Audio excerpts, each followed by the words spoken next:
पुरंदर तालुका पश्चिम महाराष्ट्रातील पश्चिम पट्ट्यात येत असून तालुक्याचे मुख्यालय पुणे शहरापासून केवळ 30 किलोमीटर अंतरावर आहे.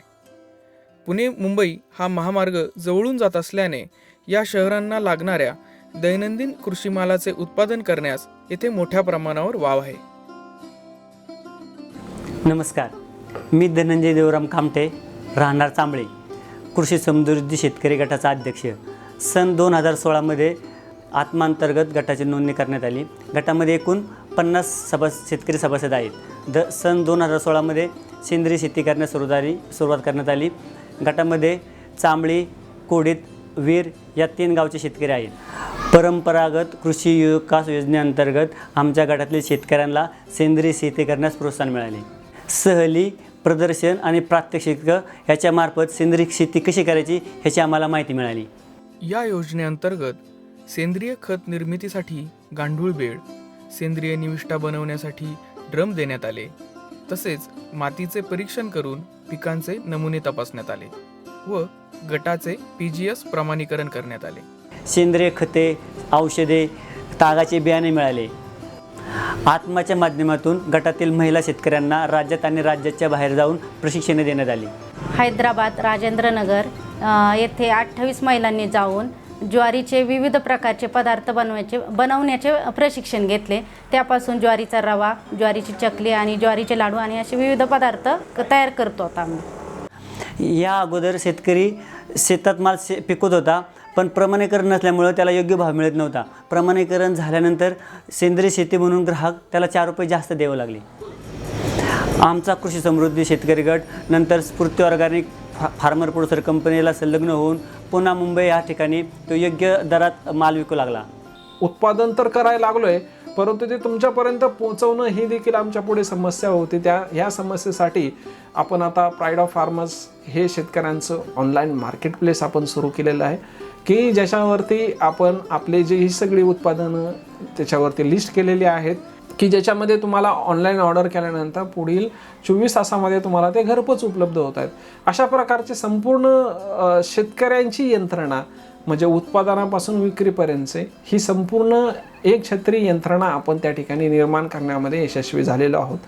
शासनाने जे काही विविध उपक्रम केलेले आहेत, विविध योजना राबवलेल्या आहेत, त्या खऱ्या अर्थाने आता प्रत्यक्षात उतरताना दिसत आहेत. मार्केटमध्ये इंटरनॅशनल लेवलला एक्सपोर्ट क्वालिटीचे दर्जाचे पॅकेजिंग पण झालेलं आहे आणि त्याचं जे गुणवत्तापूर्ण उत्पादन सुद्धा झालेलं आहे. हे शक्य झालं ह्या योजनेच्या याच्यामुळं.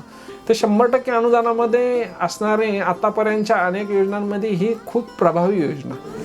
केंद्र सरकारच्या परंपरागत कृषी विकास योजना म्हणजे सेंद्रिय शेती अंतर्गत पुरंदर तालुक्यामध्ये 10 शेतकरी गटामार्फत 410 शेतकऱ्यांनी 500 एकर क्षेत्रावर प्रमाणीकरण करून घेतलेले आहे. त्यामध्ये भाजीपाला आणि फळं यांचा प्रामुख्याने समावेश होतो. सदरचे गट हे प्रमाणित शेतमाल डायरेक्ट उपभोक्त्याला म्हणजेच कंझ्युमरला विक्री करतात. त्यामुळे त्यांच्या नफ्यामध्ये चांगल्या प्रमाणात वाढ झालेली आहे. पुणे जिल्ह्यामध्ये आत्मा या स्वायत्त संस्थेच्या माध्यमातून मागील 3 ते 4 वर्षापासून परंपरागत कृषी विकास योजनेअंतर्गत सेंद्रिय शेती योजनेअंतर्गत शेतकऱ्यांचे गट निर्माण करून त्या माध्यमातून शेतकऱ्यांना प्रशिक्षण द्यायचं, चांगल्या दर्जाच्या सेंद्रिय निविष्ठांचा वापर करायचा, याचं ट्रेनिंग द्यायचं, शेतकऱ्यांचं कॅपॅसिटी बिल्डिंग करायचं आणि त्यांच्या माध्यमातून कशाप्रकारे इन्स्पेक्शन करायचं आणि प्रमाणीकरण करायचं यासारख्या अगदी सर्व समावेशक गोष्टींचा या ठिकाणी या योजनेमध्ये अशा प्रकारचा वापर केलेला आहे. सर्व शेतकऱ्यांनी त्यांनी उत्पादित केलेल्या शेतीमालाचे या ठिकाणी पुणे जिल्ह्यामध्ये मोठ्या प्रमाणामध्ये त्याचं मार्केटिंग करण्यासाठी आपण या ठिकाणी फेब्रुवारी 2020 एक फूड ग्रेन फेस्टिवल देखील आयोजित केलेला होता आणि तो केवळ सेंद्रिय स्वरूपाचा होता. यामध्ये आत्माने एक सेतूची भूमिका केलेली होती आणि सर्वसामान्य ग्राहकांना लागणारा अतिशय दर्जेदार, आरोग्यदायक, त्याच्यामध्ये चांगले प्रथिने असलेला अशा प्रकारचा शेतीमाल आपण ग्राहकांना शेतकऱ्यांच्या मार्फत उपलब्ध करून दिलेला होता. आणि त्याच्यामध्ये ग्राहकांना आत्मा ही स्वायत्त संस्थेमार्फत एक प्रकारची पारदर्शकता दिलेली आहे, एक प्रकारचा विश्वास दिलेला आहे आणि त्या विश्वासाच्या जोरावरती या ठिकाणी निवड करण्यात आलेल्या शेतकऱ्यांनी त्यांनी उत्पादित केलेल्या मालासाठी एक चांगल्या प्रकारची दर्जेदार अशी बाजारपेठ देखील पुणे जिल्ह्यामध्ये आता उपलब्ध झालेली आहे.